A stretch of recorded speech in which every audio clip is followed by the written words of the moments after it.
Hello everyone and welcome to Medical Matters. Today we dive into a world that's often misunderstood and overlooked, yet affects millions worldwide.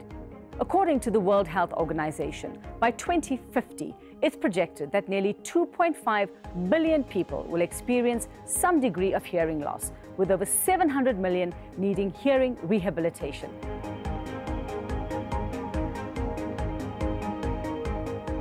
Understanding how hearing works is crucial in grasping the complexities of hearing loss. Sound waves enter the ear, triggering a cascade of events that ultimately allow us to perceive sound. So how hearing works is we have three parts to the ear. We have the outer, the middle, and the inner ear. In order for us to hear, the sound needs to go through all three parts.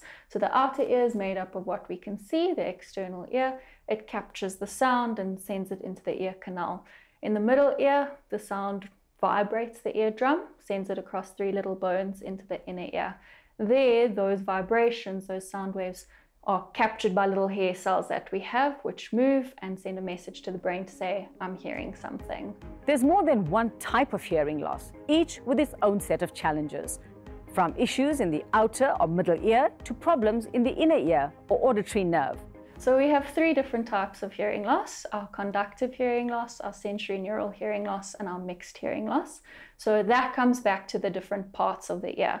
Your conductive hearing loss is then caused mainly by your outer and your middle ear when it's no longer sending the sound through the ear. So that would be something like a middle ear infection where the fluid buildup is blocking the sound. That can often be treated by your GP or an ear, nose and throat specialist. Your sensory neural hearing loss, however, is in your inner ear. So where your cochlea and your nerve is, that's more of a permanent hearing loss, the deterioration of how those little inner ear hair cells sound or how it hears. And then your mixed hearing loss would be a combination of the two of those. For those with hearing loss, speech and language development can be particularly challenging, especially if the condition is present from a young age. But there are ways to overcome these barriers. When we're learning a language, we learn by hearing. So when we hear things, we start to understand it, and that builds up your receptive language. And once you understand it, you start to use it, and that is your expressive language. So if you aren't hearing things correctly or not hearing much at all, then you obviously can't begin to understand and build that foundation. So how we overcome that is your early detection and intervention.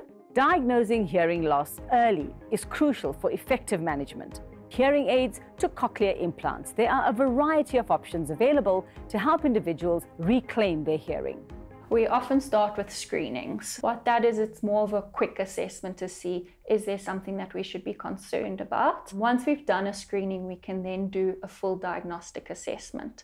That involves every part of the ear. So we check the outer, the middle, and the inner ear with different tests. We check to see what is the softest sound that somebody can hear across different frequencies. So that's a lot more specific in seeing where do we have a hearing fallout and how can we assist that as well. And once an individual has been diagnosed with deafness and hearing loss, what are the treatment options?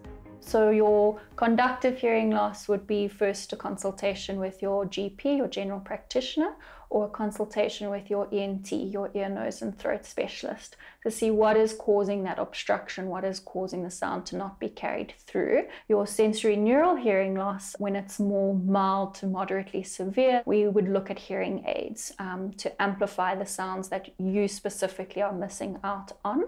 In some cases where the hearing loss is severe to profound and we see hearing aids aren't working, there's the option of cochlear implants. Thank you for joining us today as we shed light on deafness and hearing loss.